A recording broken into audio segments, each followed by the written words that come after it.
You can stay here tonight. You shouldn't trust strangers this easily. I couldn't leave you in the rain. There's something I didn't tell you.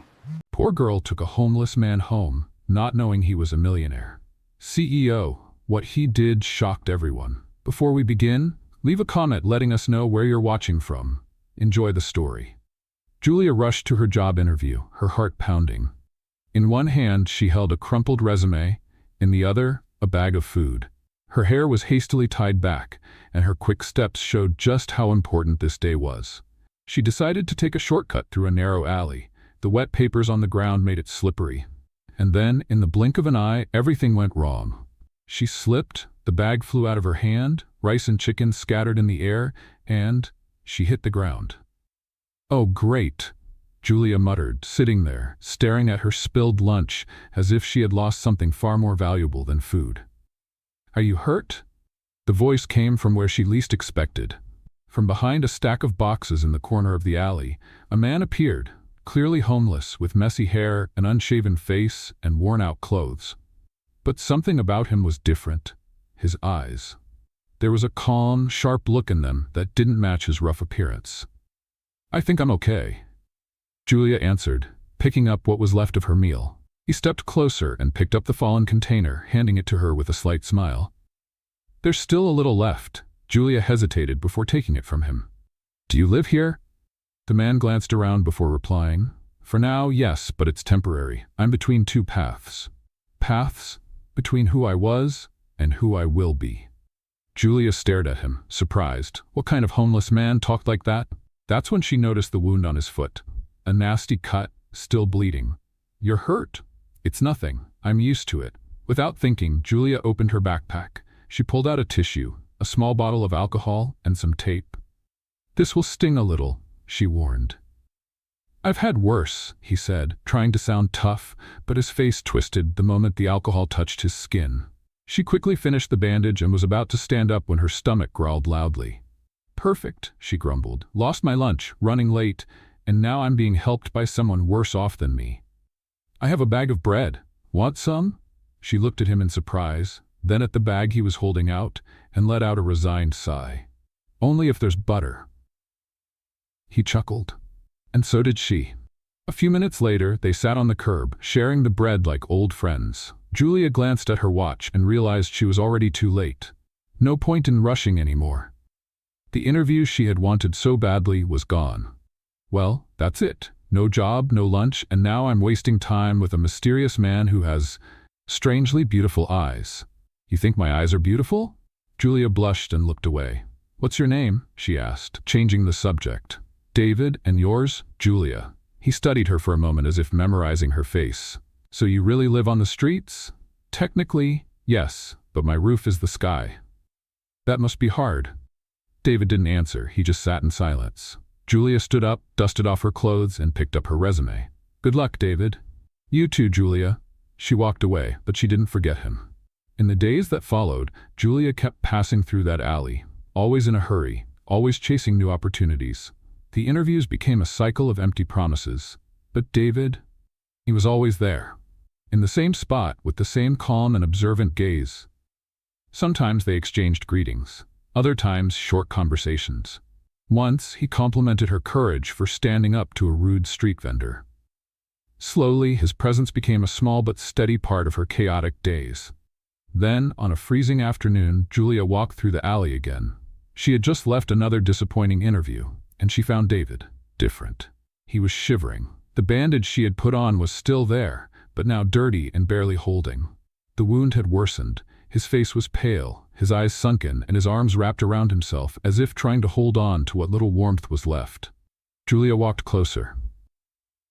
"You still have that bandage?" she asked, concerned. "It's still holding," he replied, forcing a weak smile. She knelt down to check. The wound was infected, and he could barely hide his shaking. Julia looked around, thinking. She knew it might not be the safest choice. But then she thought about the small back room in her apartment.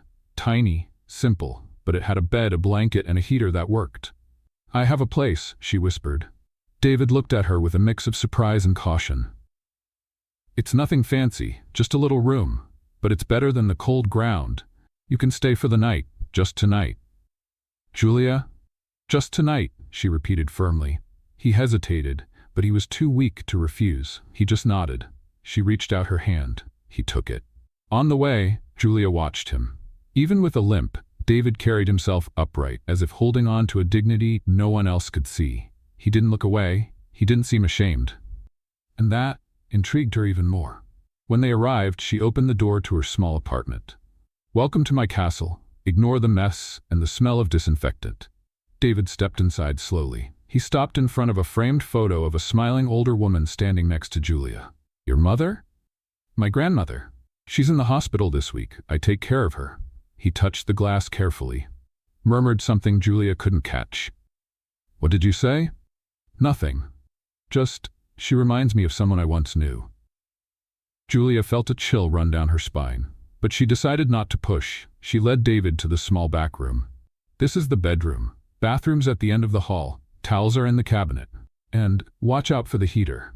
Don't get too comfortable, okay? It's just for tonight." "Of course, just for tonight."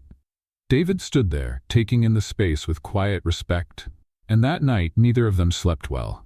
One, because he felt further than ever from his own past. The other, because she felt closer than ever to something she couldn't yet explain. Let's play a little game with the people who only read the comments. Type pizza in the comments. Only those who read this far will get it.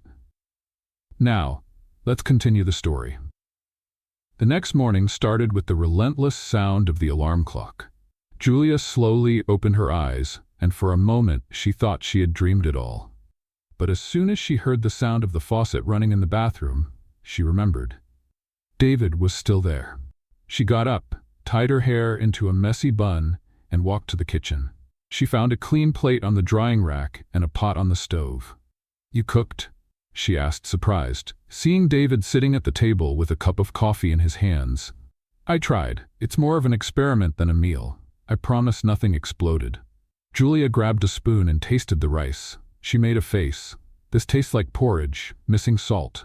"I'm practicing," he said with a half smile. She laughed. So did he. For the first time since he'd entered her home, Julia saw him relax. Even so, something about him still didn't quite fit. The way he held the cup, the way he observed the space. He wasn't just some ordinary guy. "You look more put together today." "Sleeping under a roof works wonders," he replied without looking at her. Julia nodded, poured herself some coffee, and sat across from him. "I have to leave soon. 2 deliveries and a job interview today." "Can I stay another day?" She thought for a second. Their deal was for just 1 night, but he didn't seem like trouble. "All right, but no snooping through my stuff and no more cooking experiments. I promise, no more salty porridge." As Julia rushed out, David settled onto the living room couch with a book he found on the shelf. Economics for Dummies. He smirked, flipped it open halfway through and started reading, turning the pages with an unsettling familiarity for someone homeless. Later that morning, he washed the dishes, straightened the kitchen towels, and cleaned the bathroom mirror. Taking his time, as if he'd done it 100 times before. That evening, when Julia returned, she found the apartment quiet and spotless. "You cleaned?" "Seemed fair, since I'm taking up space." "Are you trying to win me over with a broom and soap? If it works, I can mop the floor tomorrow too." Julia laughed. She sank onto the couch, exhausted. "My day was a mess. Got the deliveries done, but the interview, a disaster." "You'll get there. You just need the right opportunity." She looked at him. The way he said it, it wasn't just encouragement. It was like he knew what he was talking about. "You sound like someone who's had every opportunity in the world."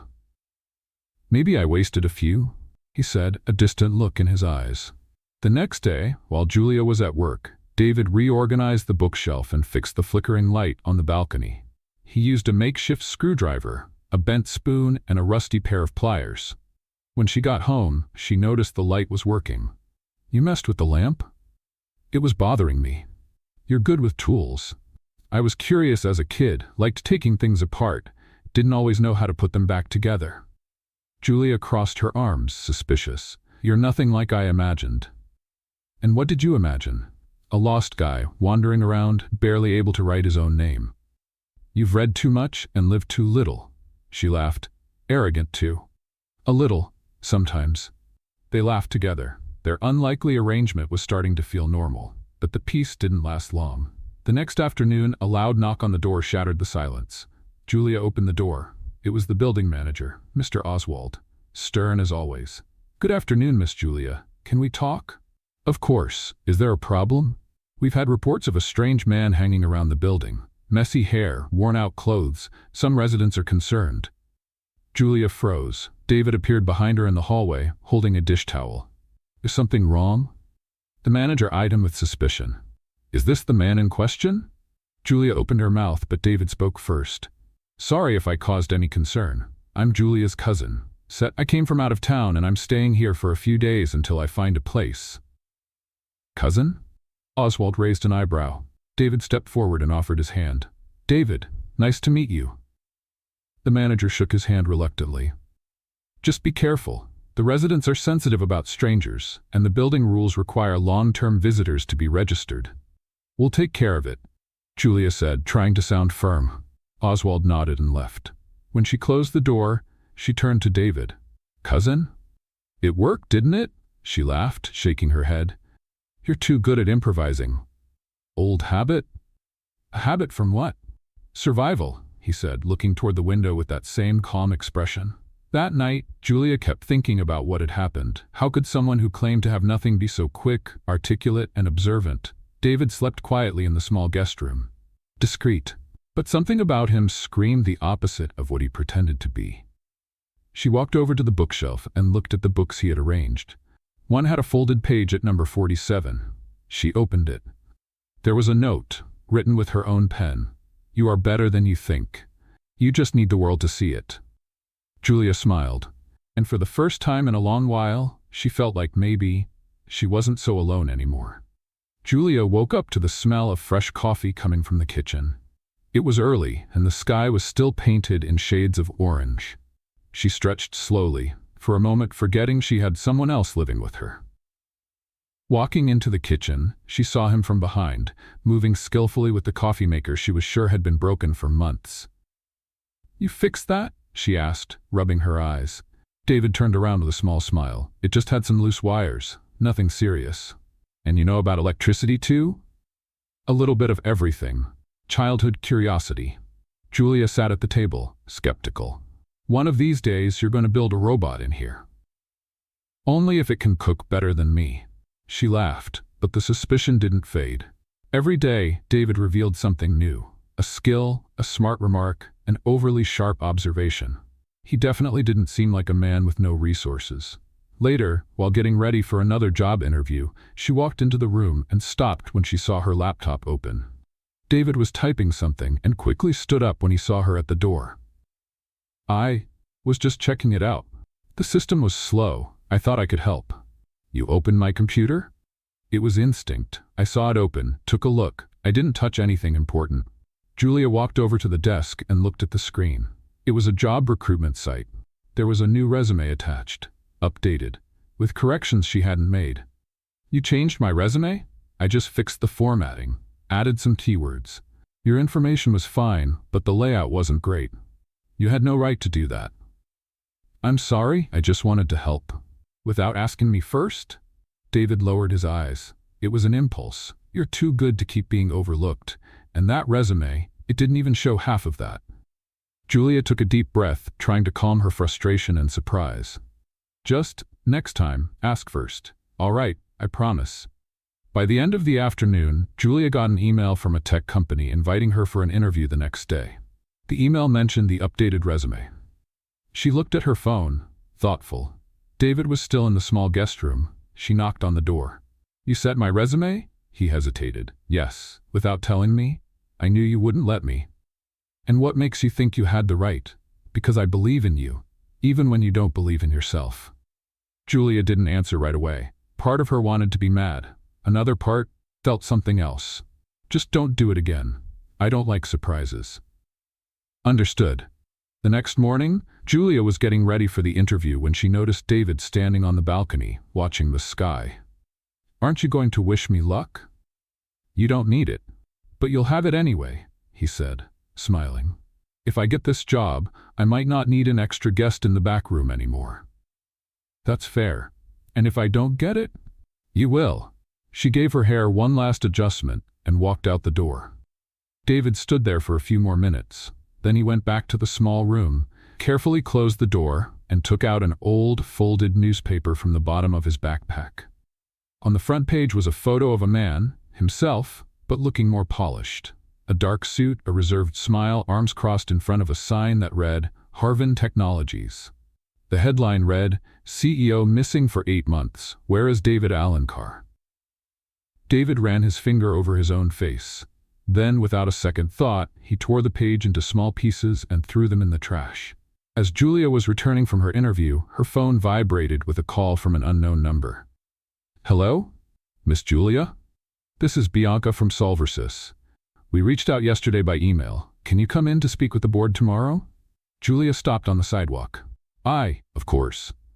Thank you. See you tomorrow. She hung up, barely believing it. She was smiling to herself as she crossed the same street as always, near the alley where everything had started. Then, as she passed a newsstand, she stopped. A front page, dated months ago, featured a story about a missing businessman. The face, she knew it or thought she did. She stepped closer, read the caption. David Alencar, founder and CEO of Everyon Technologies, has not been seen since the mysterious accident that removed him from his position. Julia froze. It was him, the same facial structure, the same eyes, the same name. David. But it couldn't be. She went home in silence. When she walked in, everything was in order. David was sitting at the table, reading a book as if nothing had happened. Hey, he said casually. Hey. She went straight to her room, sat on the bed, the newspaper still in her bag. Her heart was racing. He had the same name, the same face, the same calm demeanor. But he lived in an alley? Julia's mind was spinning with questions, but she didn't know where to start. Not yet. That night, they had dinner in silence. David commented on the weather, on a strange noise coming from the fridge. Julia pretended to listen, but her mind was elsewhere. On doubt. On the face from that newspaper. On the man now sleeping in the small room at the back of her house. She lay awake for a long time, staring at the dark ceiling. And before falling asleep, she whispered a single question. Who are you, really, David? The alarm rang at 6:30. Julia got up, still trying to process what she had felt the night before. The image from the newspaper wouldn't leave her mind. The name, the face, the tone of the article.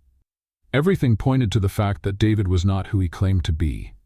But she didn't have the courage to confront him. Not yet. And at that moment, she had something more urgent to deal with. The interview with the Solversys board.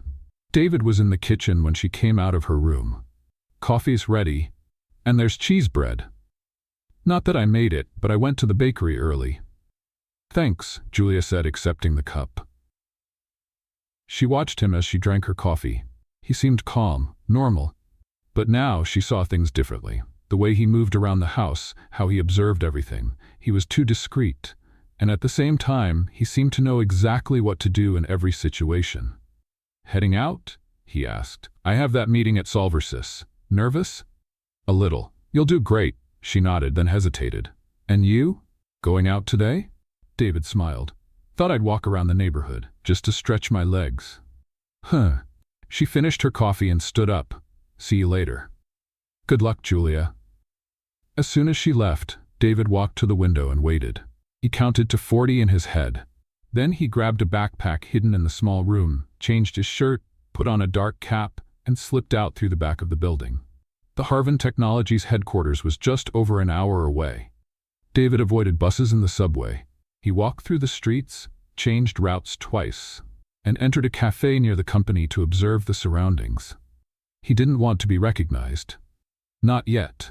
He had spent months in hiding, and everything pointed to the fact that Victor had taken control of the company with ease. David needed to know what was happening before revealing himself. He waited until rush hour passed. Only then did he approach the main building. The ID badge he had kept since the accident was still in his backpack.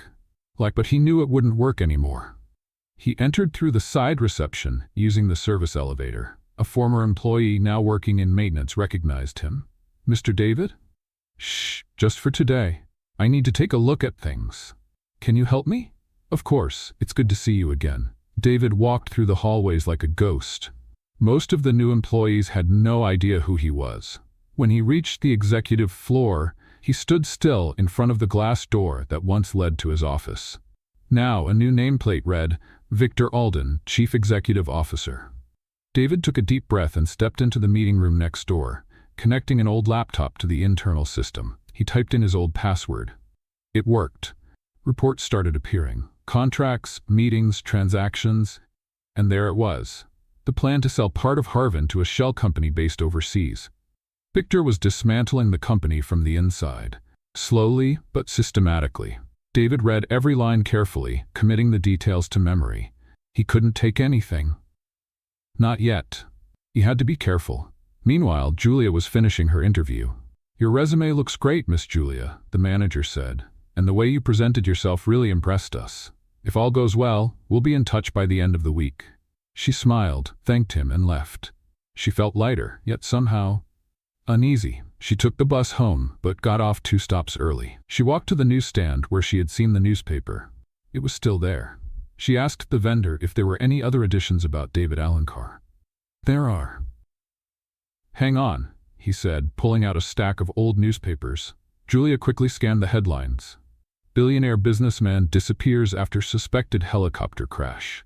Harvin Technologies changes leadership after CEO goes missing.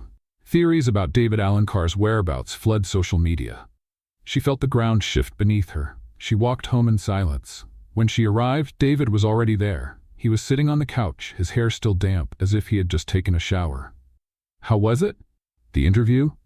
"Yeah, good. I think it went well." "That's great. And you? Had your little outing?" He nodded. Felt good to get some air. Julia forced a smile and went straight to her room.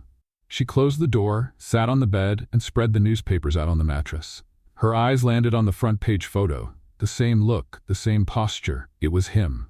Now she was sure. That night they had dinner together. Julia tried to act normal, but something was different. David noticed. "Something wrong?" he asked. "No, just tired. You seem distant, just thinking." He was quiet for a moment. Then he stood up. "If I'm in the way, I can leave. It's not that." She met his eyes. "Who are you, David?" He didn't answer. "I saw the newspapers. I figured." "Is it true?" David sighed. He walked to the window and looked out at the street. "Yes." "Then, why are you here? Why are you hiding?" "Because I lost control of everything. And when I thought I had lost enough, I found you." Julia swallowed hard. "You're David Alencar, the missing CEO." "I was, but after the accident, I didn't want to come back. Not like that. They told me the company was fine, that Victor would take care of everything. I believed them, and by the time I realized they were lying, it was too late." "Why didn't you go to the police or the press?" "Because it would destroy me, not physically, but everything I built would turn to dust. And I don't do well with dust." Julia didn't know what to say. There was anger, yes, but there was also understanding. He wasn't just a liar. He was a man trying to escape himself. "So what are you going to do?" David turned to her. "I don't know, but now, maybe I have a reason to go back." She felt her heart race, but she didn't respond. She just got up and went to her room. David stayed in the living room, alone, looking at the photo of Julia's grandmother, thinking about how fate could be cruel and fair at the same time. The following week started off busy for Julia. While she was still waiting for a response from Solversys, she kept taking small jobs whenever she could. She worked as a waitress at events on weekends, delivered packages in her spare time, and sometimes typed resumes for neighbors for a little extra cash. On Friday morning, she received a message from a coworker's number. "Party tonight. A tech company event, a big one. Are you in?" Julia didn't think twice. She replied, yes. She didn't know it yet, but that invitation would change everything. That night, Julia arrived at the event venue, a luxurious hotel with a mirrored facade and a lobby that sparkled like a grand ballroom. The decor was elegant, the kind of place she would never visit by choice. She was given a standard uniform and directed to the main hall.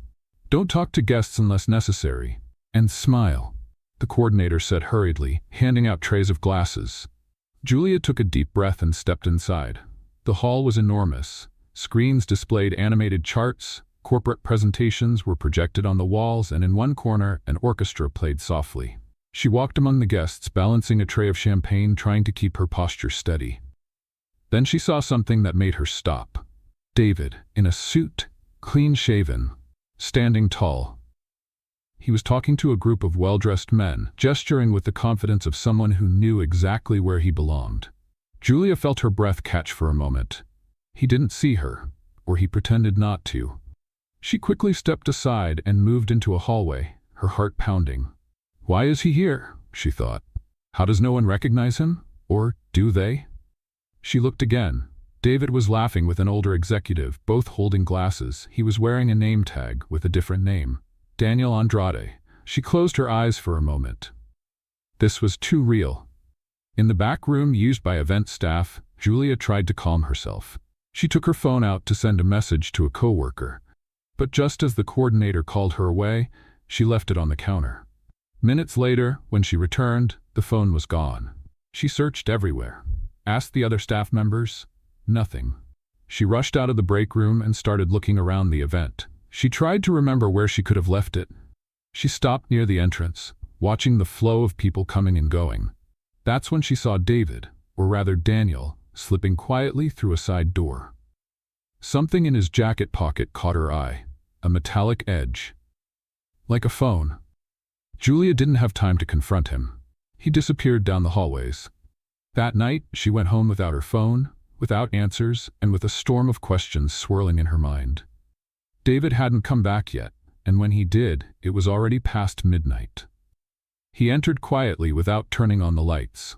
He thought Julia was asleep, but she was sitting in the living room, waiting. "Where were you?" she asked, straight to the point. He paused for a second. "I went for a walk." "At a 5-star hotel, wearing a suit and a fake name tag?" David stayed calm. "I had to be there."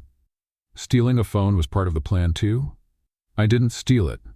He pulled the phone from his pocket. Her phone. "I found it in the hall near the buffet. I was going to leave it at the front desk, but I changed my mind." "Changed your mind about returning it, or about keeping up your lies?" He handed her the phone.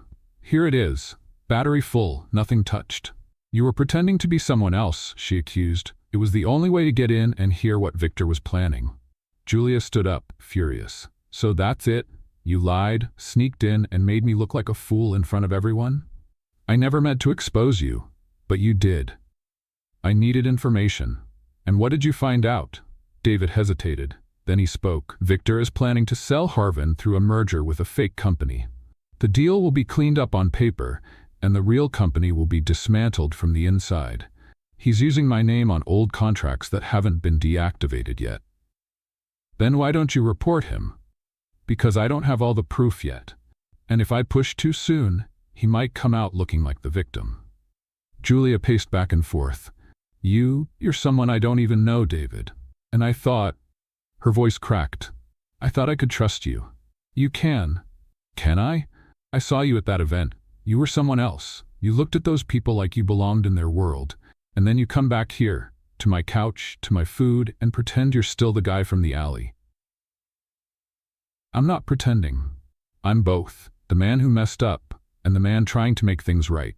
Julia took a deep breath. "I need to think." She walked into her room and shut the door. David stood there, in the dark, still holding the phone. The next morning, Julia woke up with her mind in turmoil. She got up, made coffee, but didn't call David. He was already up, dressed, ready to leave. "I'll be gone for a few days," he said, standing at the door. "Running away again?" "I'm finishing what I started." "Alone?" "For now, yes." "What if I'm not here when you get back?" David gave a sad smile. "It would still be worth it." He walked out, and for the first time Julia felt that maybe this was the end. Across town, David quietly entered a small office. He met an old contact, someone who owed him favors and didn't ask many questions. "I need access to Harvin's digital files, old backups, legal department transaction records, contracts signed in the last 6 months." "What are you planning to do?" "Make Victor trip over his own plan." As he spoke, David felt the weight of everything he had been through. This wasn't about the company anymore. It was about truth, about justice, and most of all, about facing Julia without more half-truths. 2 days later, Julia received an envelope at home. No sender. Inside was her phone, now with a new folder saved in the gallery. Harvin, Truth. She opened the files, spreadsheets, recordings, copies of emails, everything. Along with it, a simple typed note. "I couldn't stay, but I never really left. D. Julia pressed the phone to her chest, and for the first time in days, she knew exactly what she had to do. It was Sunday. The coffee on the kitchen table had gone cold, but Julia hadn't taken a single sip. Her phone was in her hands, the folder from David still open. Every document she read made things clearer and more dangerous. Victor was tearing Harvin apart from the inside, like an old toy. The records left no doubt. Contracts signed in David's name, transactions to shell companies, massive asset transfers. And yet, it wasn't enough for a public scandal. Victor was careful. He left calculated gaps, documents with digital signatures that seemed legitimate, and used front men to cover the real names. Julia knew this was just the tip of the iceberg, and now she was in too deep to pretend otherwise. She closed her eyes, took a deep breath, and typed a short message. "We need to talk. Today. Wherever you are." No immediate response. Time felt slower when silence was the only thing between her and the truth. David got the message while analyzing screenshots of an altered contract. He was in an old co-working space downtown, using a fake identity to access servers and store files in an encrypted system. When he saw Julia's message, he didn't think twice. He left immediately, without explaining anything to anyone. When he arrived, Julia was waiting at the building entrance. Her gaze was steady, but different. The anger was gone. What remained was resolve. "Come in," she simply said. David walked in silently. He wasn't a stranger to this narrow hallway anymore, but everything felt different now. He noticed. Julia did too. Inside, she pointed to the couch. "Sit." He obeyed. "I saw everything. Read the documents. Watch the videos. You're right, David. Victor is destroying the company. But you're trying to do this alone, and that's not going to work. It's dangerous, I know. I don't want to drag you into this any more than I already have. But you already did, and now I'm here. There's no turning back." David lowered his eyes. "So, what do you suggest?" Julia picked up a folder from the table. "Solversys called me yesterday. They offered me a temporary IT support position. They have contracts with several companies, including one that appears in your documents. One of the front companies receiving money from Harvin." David looked up, fully focused now. "You think you can get something from them?" "I can get inside. It won't be easy, but if I can access their internal system, I might find more direct evidence. Calls, transfers, authorizations under Victor's name." "Julia, this could put you in danger." "I've been in danger since the day I brought you home." David stepped closer. "You don't have to do this for me. I'm not doing it for you or for me. I'm doing it for justice, for truth, for everyone who's being deceived." They stood in silence for a few seconds. He reached out, touched her arm. "I don't know if I deserve all this." "Then don't try to deserve it. Just make it worth it." In the days that followed, Julia started her new job at Solversys. The company was modern, with strict security systems and clear rules. But she knew how to move carefully. She acted like a quiet employee, helpful, smart. But behind those watchful eyes she had a goal: to find the loose threads connecting Solversys to Victor's schemes. David, meanwhile, intensified his work behind the scenes. With the help of an old trusted partner, Marcos, a former director of digital security at Harvin, he set up a parallel data collection base. Information was flowing faster now. The plan was taking shape. "There's a meeting scheduled between Victor and the ghost company's directors next week," Marcos said, showing an intercepted email. "Where?" "At the Magnolia Hotel. Private hall. Event name, strategic merger." David knew exactly what that meant. If that contract was signed, he would lose any chance of turning the situation around. The night before the meeting, Julia got her hands on something valuable. During a break, she accessed the company's system and found a hidden file containing recordings of meetings between Victor and executives from the shell companies. Clear voices, distinct conversations, details about payments, agreements, and the use of David's documents. She saved everything onto a flash drive, hiding it deep inside her bag. Walking out of the building, her heart pounded in her chest. She felt like she was carrying dynamite. That night, she met David. "I got it," she said. Handing him the flash drive, he took it carefully, as if holding gold. He took a huge risk. Was it worth it? More than you can imagine. He plugged the flash drive into his computer. The screen displayed the audio files. Then, Victor's voice played. "David won't show up. And even if he does, the story's already been written. He ran, disappeared, the world forgot about him. Then, another executive's voice. The merger happens this week. After that, no one will ask about him again. David looked at Julia. With this, we have everything. She took a deep breath. And now? He closed the laptop. Now, we stop hiding. On the day of the meeting, David put on the suit he hadn't worn since the accident. Freshly shaved, hair neatly styled, a new Harvin ID badge in hand. Reactivated thanks to a loophole he himself had created years ago. Julia was ready too. She would be wearing a hidden camera, disguised as a shirt button. The plan was simple. He would enter as an investor. She, already scheduled to assist with meeting logistics, would blend in. When they met at the hotel entrance, the air was tense. "Are you ready?" he asked. "Let's end this." The hall was packed with important people. Victor hadn't arrived yet. The directors from the shell companies were seated around a large oval table. Julia moved among them, handing out materials, connecting cables, adjusting the projector, acting as if everything was normal. When Victor finally walked in, silence filled the room. But it didn't last.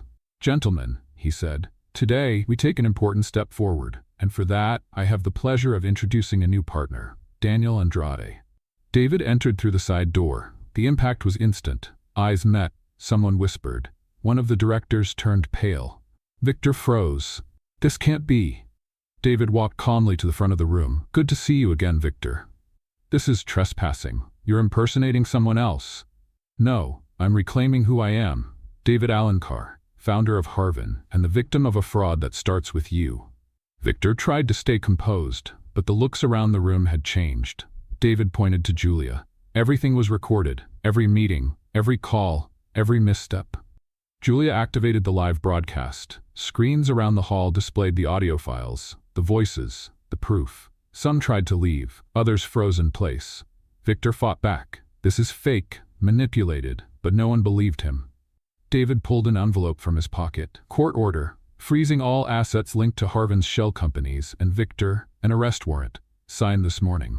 Police officers entered from the side of the room. Victor was handcuffed without a fight, but before being taken away, he looked at David. "You think you've won?" "Not me." "The truth." That night, Julia and David sat on her apartment balcony. "Did you get what you wanted?" she asked. "Almost." "Almost?" He looked at her. "There's still one thing left." "What?" David leaned in slowly, taking her hand. "To win you back, not as a CEO, not as the guy from the alley, but as someone who finally understands what it means to trust." Julia smiled, squeezing his fingers, then start. And at that moment, the game finally changed. Victor's exposure was a relief, but not a liberation. The media covered the scandal. David's name was back in the headlines, now as the CEO who returned from the shadows. Investors were divided. Half celebrated his comeback. The other half feared instability. But for David, none of that mattered more than the uncomfortable silence between him and Julia. In the past few days, she avoided questions. He avoided answers. That night, they sat across from each other at the dinner table. Julia's plate remained untouched. "Do you still think you did the right thing?" she asked, without lifting her eyes. David took a moment before answering. "I did what had to be done." "Even knowing that now, everything revolves around you again?" He sighed. "Do you think I enjoy this?" "I don't know what you enjoy anymore, David. I don't even know if I know you." That hurt more than he was willing to admit. "I'm the same man you found in that alley." "No, you're not. The man I found gave me food when he had nothing.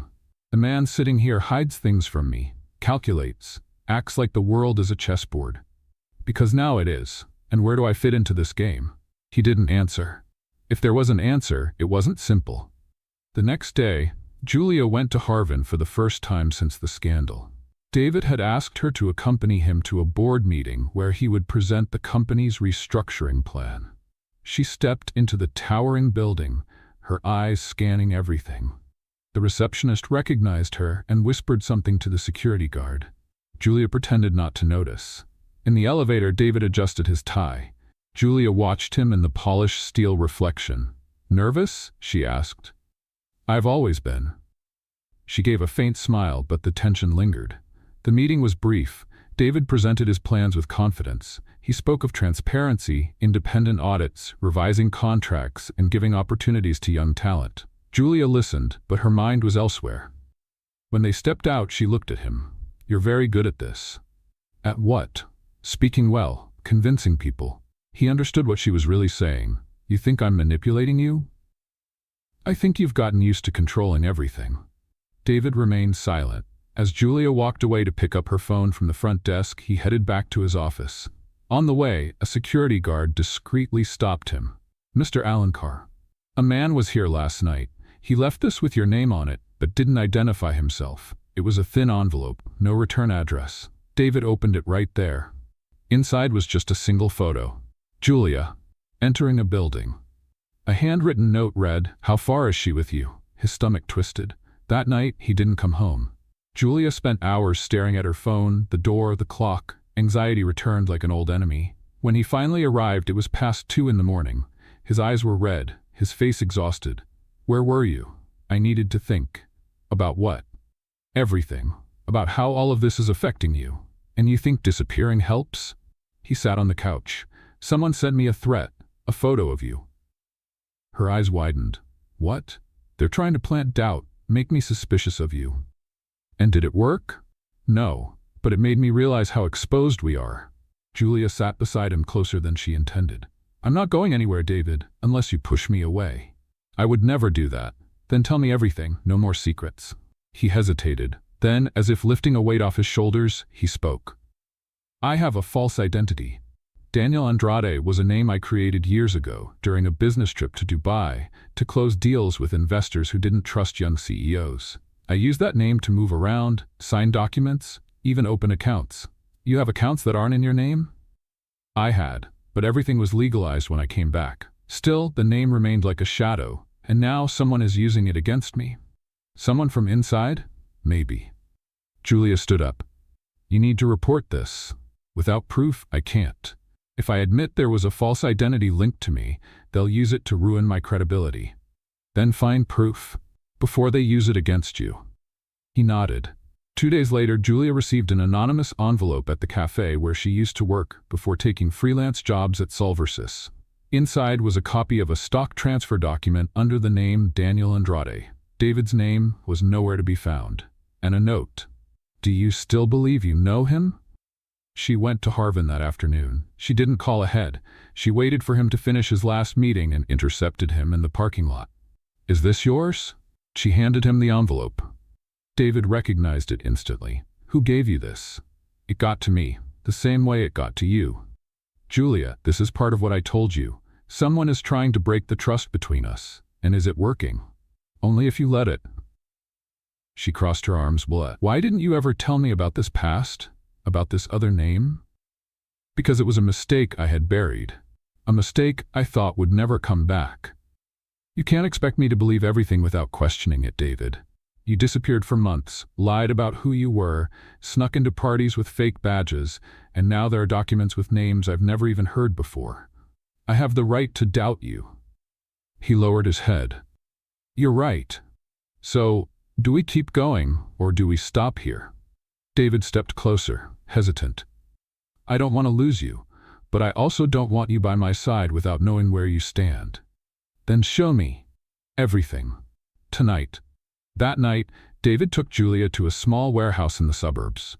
There, he kept a personal archive of everything he had collected over the years. Folders with old contracts, handwritten notes, recordings, even receipts for transactions that were never officially recorded. "This is the part of my life I've been hiding, not because I wanted to deceive you, but because I was ashamed of it." Julia scanned the papers. "All of this is yours?" "Yes, a part of my life no one knows about.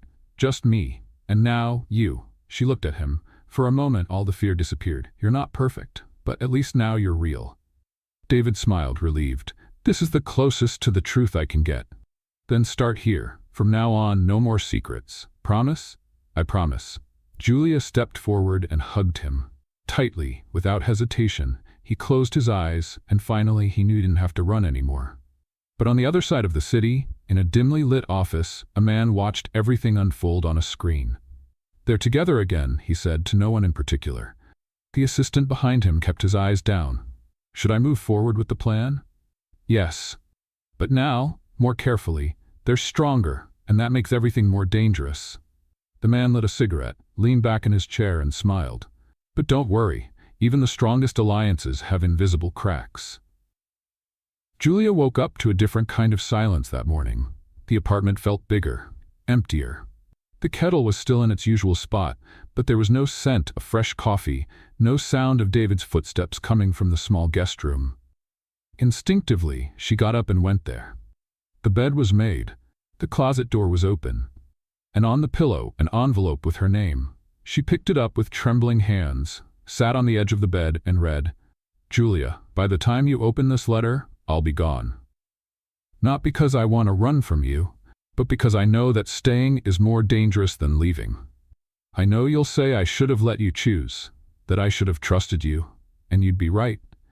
But this time, the choice is mine, and I choose to protect you.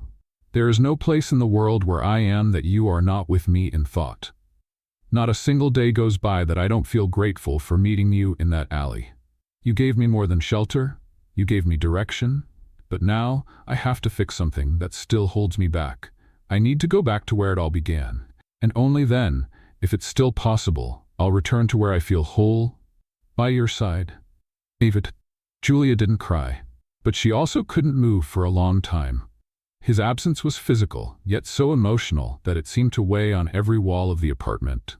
In the days that followed, she kept herself busy with work. Solver Sis called her for a new position, not temporary this time, but permanent. She accepted, not out of necessity, but to fill the space David had left behind. She avoided the news, but his name still appeared from time to time.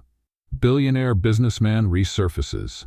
David Alencar breaks his silence. Harvin enters a new phase, bringing its CEO back to the market. She didn't read the articles, didn't click on the videos. She didn't want to see that side of him. The David who wore suits, spoke to reporters, and shook hands in boardrooms wasn't the one she missed. She missed the David who laughed at his own cooking mistakes, the one who stayed up late just to rearrange her books by theme instead of by author.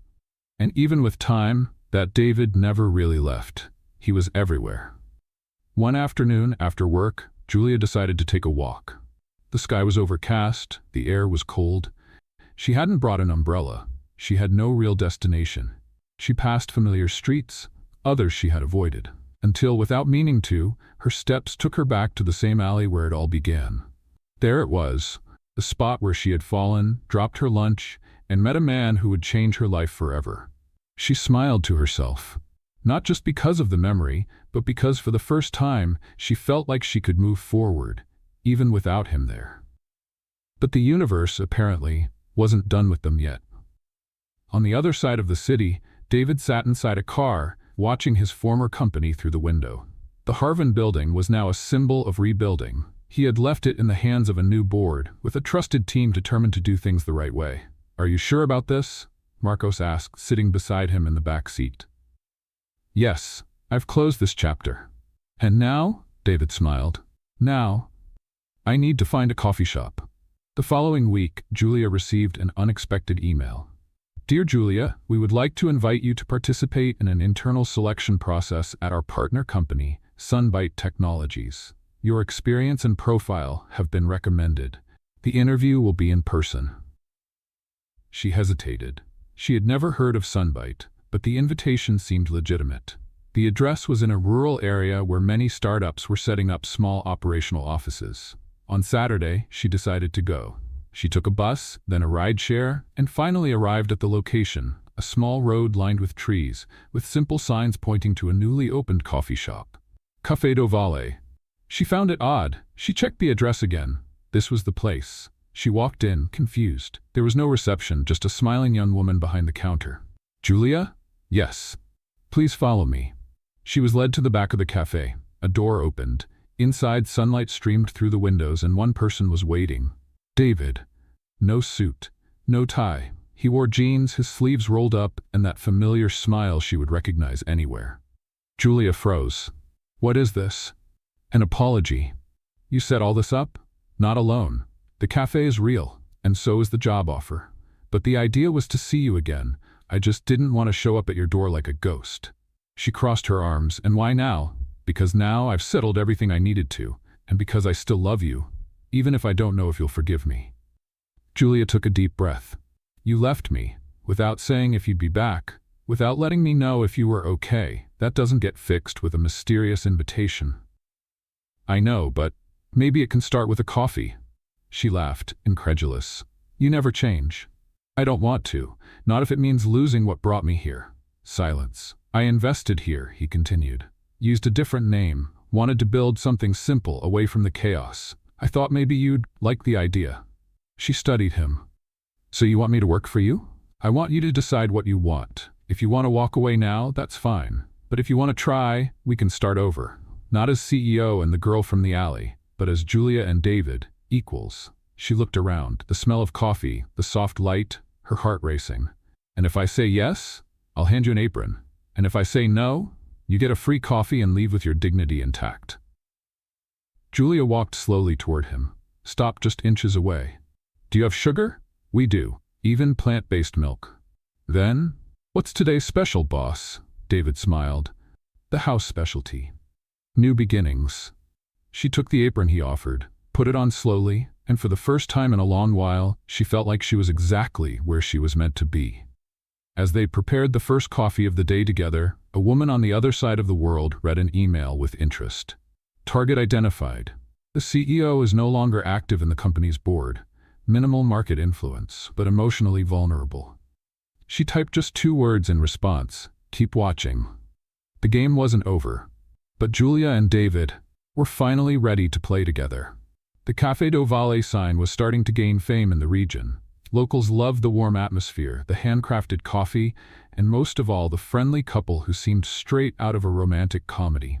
Julia felt good there. For the first time in a long time, she worked without burden, without fear, without the exhaustion of constantly running. And David? Well, David seemed lighter too.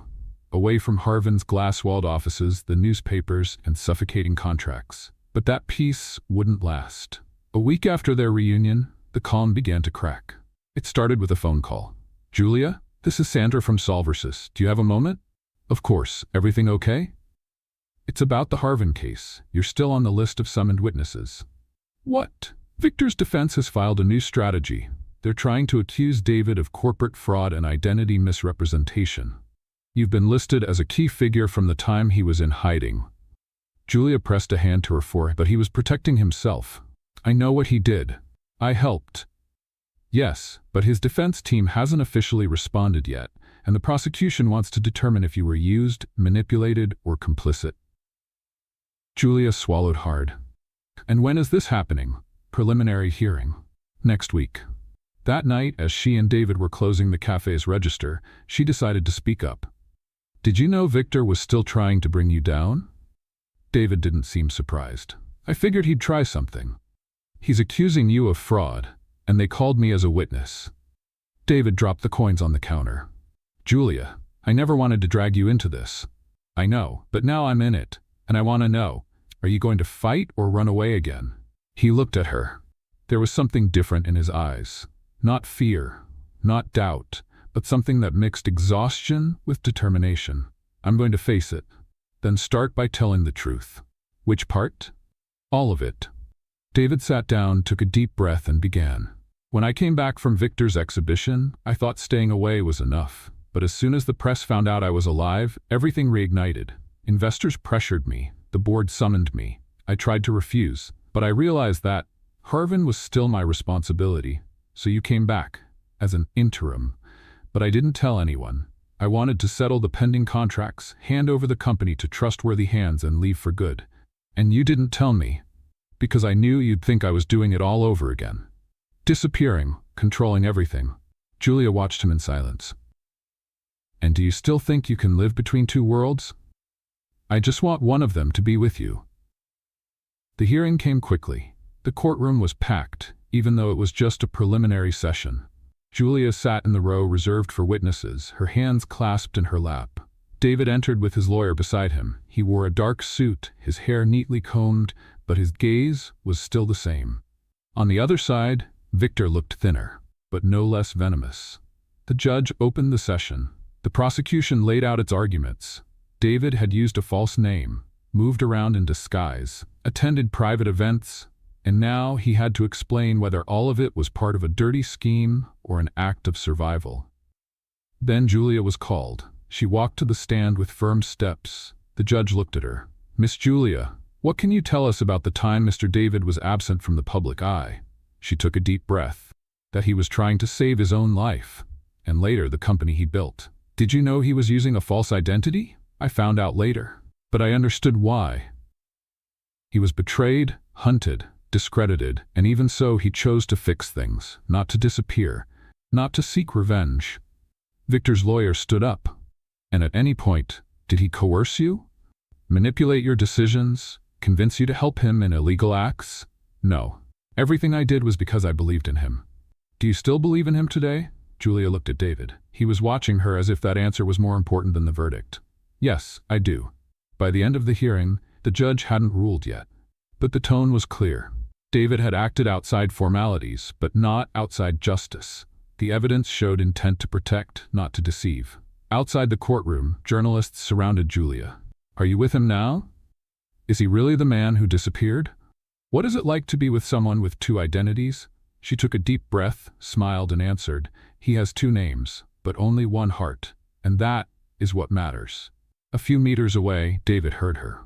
And at that moment, he knew there was still hope for everything. The morning of the trial was gray. It wasn't raining, but the sky seemed to hold back tears, as if hesitating before a farewell. David was ready, or at least trying to appear so. He wore the same suit he had worn when he first took over Harvin, the one that always felt like a shield. Today, however, it weighed like an old armor. Julia wasn't with him. Since the preliminary hearing, they had spoken little.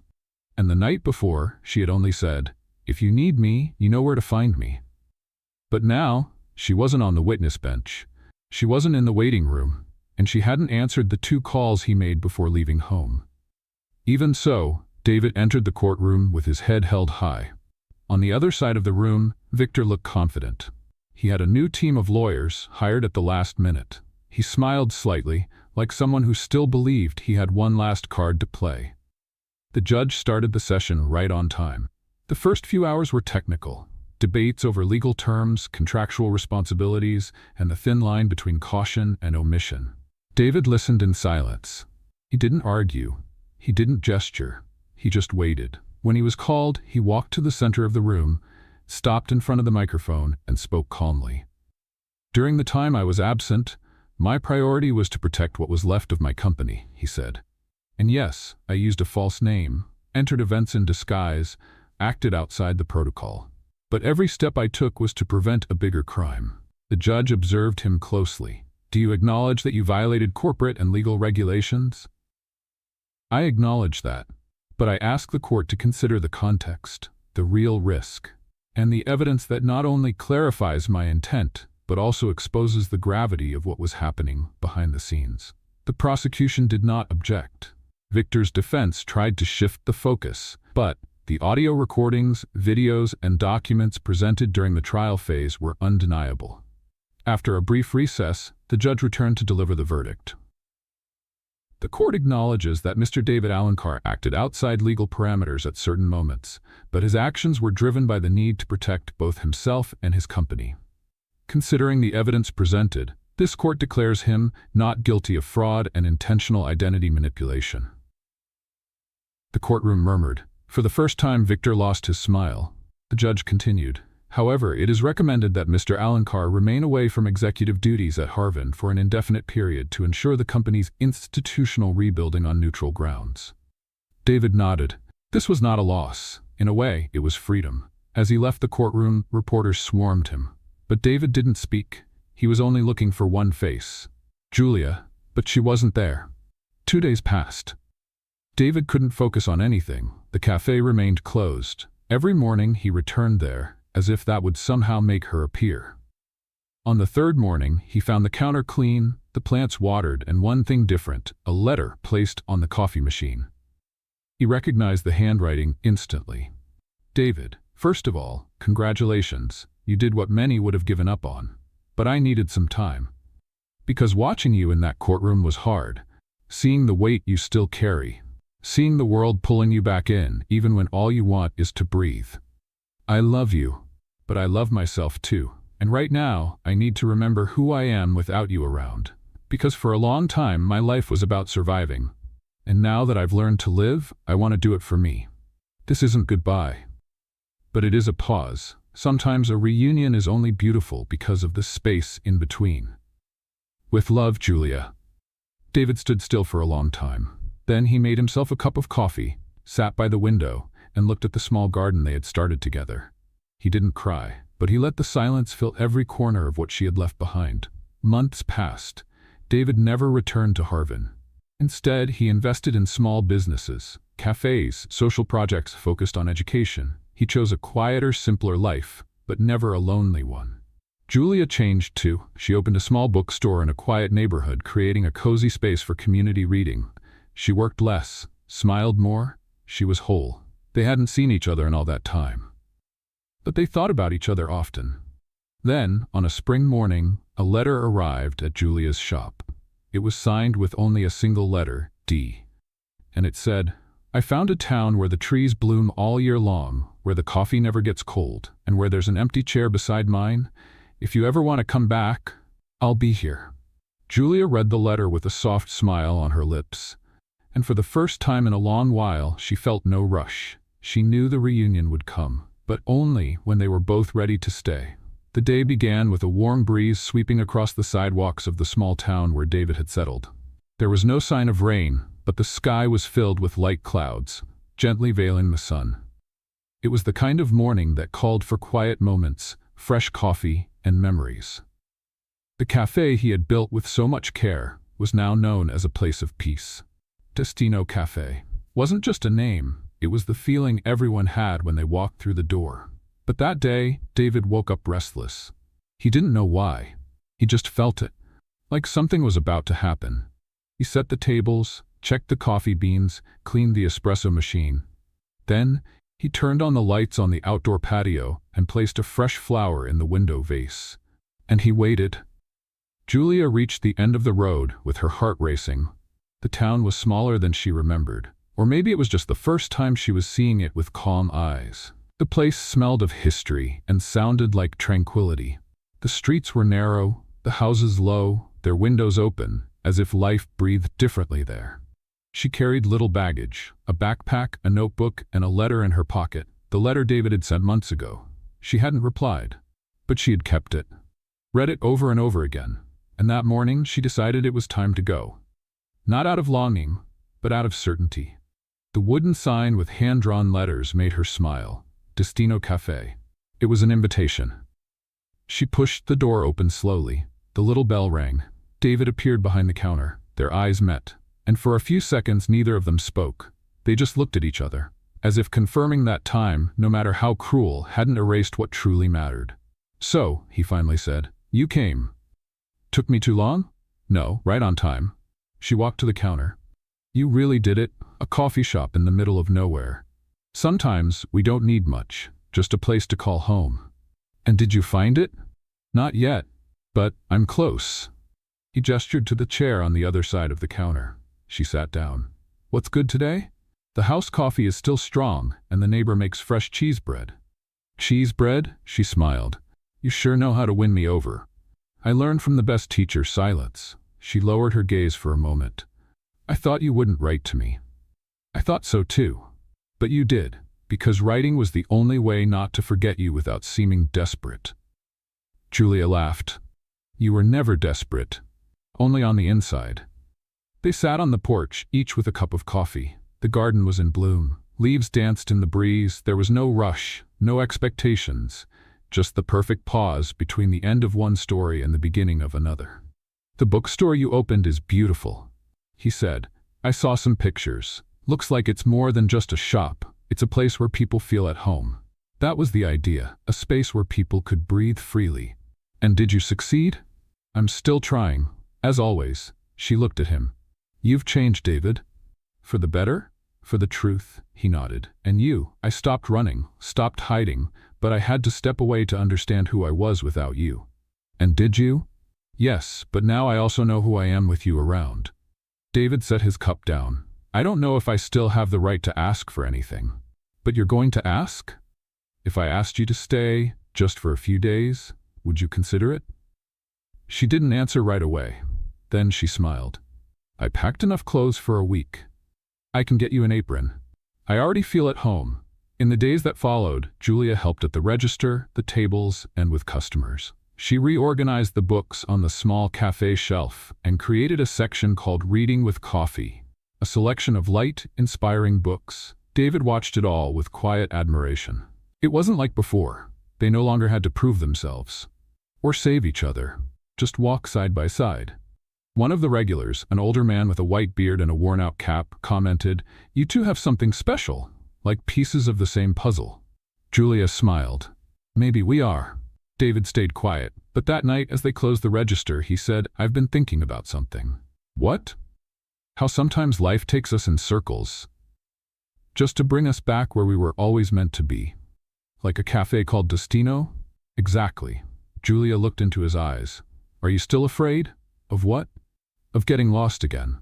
"No, because now I know if I ever get lost, you'll find me again." She reached across the counter and took his hand. "Always." One quiet afternoon, with sunlight streaming through the cafe windows, David stood by the counter, holding a small box. Julia, busy writing in a notebook, looked up. "What is it?" "Close your eyes." "David, just trust me." She closed her eyes. He stepped closer, and when she opened them, she saw a small silver ring with a simple stone. "This is an invitation, not for a wedding just yet, but to build something together, one day at a time." Julia was silent for a moment. Then she picked up the ring and slid it onto her finger. "It's light, as it should be," she smiled. "So, what's today's special, fiancé?" David laughed. "The same as always. New beginnings." And in that place, lost on the map but found by the heart, they started a new chapter. Not with grand promises, but with honesty and warm coffee. That year, winter arrived gently. It wasn't the kind of cold that stung, but just enough to make people wear thick coats and seek warmth indoors. For customers at Destino Cafe, that meant spending more time there, curled up in armchairs near the bookshelves, holding their cups with both hands, as if the warmth of the coffee could also warm their souls. David and Julia stood behind the counter, like so many mornings before. But something felt different. The cafe was busier than usual, and the staff, now a team of 3 full-time employees, moved around with an energy that seemed to be hiding something. "What's going on here today?" Julia asked, watching the subtle rush. "Oh, nothing special," Pedro, one of the baristas, answered, trying not to smile. "Pedro, you don't know how to lie." David walked out of the kitchen, holding a bouquet of sunflowers. Julia frowned. "Is this also nothing special?" "You'll see." He walked to the cafe door, which was open because of the mild weather, and placed the bouquet on a table on the porch. Then he held out his hand to Julia. "Come with me." "David, just for 5 minutes." She followed him without resisting. As soon as she stepped outside, she saw something that took her breath away for a moment. In the garden, now decorated with delicate banners and lights hanging from the branches, stood her friends, neighbors, employees, and even loyal customers of the cafe. All smiling, waiting. "What is this?" David looked at her, his eyes shining. "It's our day." "Our what?" Right there, on the still damp morning grass, he got down on one knee. "Julia, you were the most unexpected and perfect thing that ever happened to me. You showed up when I was nothing but ruins and had the courage to rebuild me with patience. I don't want to live without you anymore. I can't even imagine days where you're not by my side, arguing with me because I forgot to put sugar in your coffee." She laughed, tears welling in her eyes. "So I ask you, with everything I have and everything I am, will you marry me?" She covered her mouth with her hand. "Are you serious?" "More than anything I've ever done in my life." "And when is the wedding?" "Right now." Julia was speechless. David stood up and took her hands. "I know this is unexpected, but everything is ready. Simple. Just like us. There's only one thing missing." "What?" "Your answer." She looked around. The lights, the familiar faces, the garden they had nurtured together. Then she looked back at him. "I do." The guests applauded. Pedro started playing a soft tune on his guitar. Anna, the neighbor, brought out a carrot cake with chocolate frosting. Their favorite, as she always said. The ceremony was quick. A local justice of the peace officiated with a charming lightheartedness. David and Julia exchanged vows, looking into each other's eyes as if nothing else in the world existed. I promise to remind you who you are even when you forget, she said. And I promise to protect you even if the world crumbles again, he replied. The kiss came right after, unhurried, as if every chapter of their story, filled with both pain and beauty, had finally found its perfect ending. That afternoon, the cafe was open to everyone. The tables were pushed aside, turning the space into an improvised dance floor. The children ran around with napkins tied like capes, while the adults toasted with cups of coffee topped with cream and chocolate. Julia watched it all with teary eyes, sitting by the window. David sat beside her, holding a cup in his hand. "What are you thinking about?" he asked. "That for a long time I thought there were only two choices, surviving or giving up. And now here I am, living. You always knew how to live. You just needed space." She rested her head on his shoulder. "And you? Are you happy?" "More than I deserve." "You do deserve it, David, because you chose to change. You chose to love. And more than anything, you chose to stay." At the end of the day, when everyone had gone home, Julia and David sat at the counter again. The cafe was quiet, lit only by the soft glow of a lamp in the corner. "You know what I was thinking?" she said, stirring her spoon in her cup. "What?" "Maybe it's time to change the cafe's name." "Change it? Not entirely. Just a little adjustment." She got up, grabbed a sheet of paper, and wrote with a blue pen. "Cafe and Heart. What do you think?" David smiled. "It's exactly what we are." She placed the paper on the counter and said, "Tomorrow we change the sign." Tomorrow is a great day to start over. A few weeks later, the cafe had its new name. Cafe and Heart became a small tourist attraction, drawing visitors who wanted to see the place where the missing CEO restarted his life with an ordinary woman who had the heart of a giant. But inside, they weren't a legend, they were just life. David made the coffee, Julia managed the books, and they loved each other effortlessly, like two people who understood that the real luxury in life is having someone to share the silence with. What did you think of Julia and David's story? Leave your opinion in the comments. On a scale from 0 to 10, how would you rate this story? Subscribe to the channel and turn on notifications to follow all our stories. And don't forget to check out more touching stories by clicking on the final screen.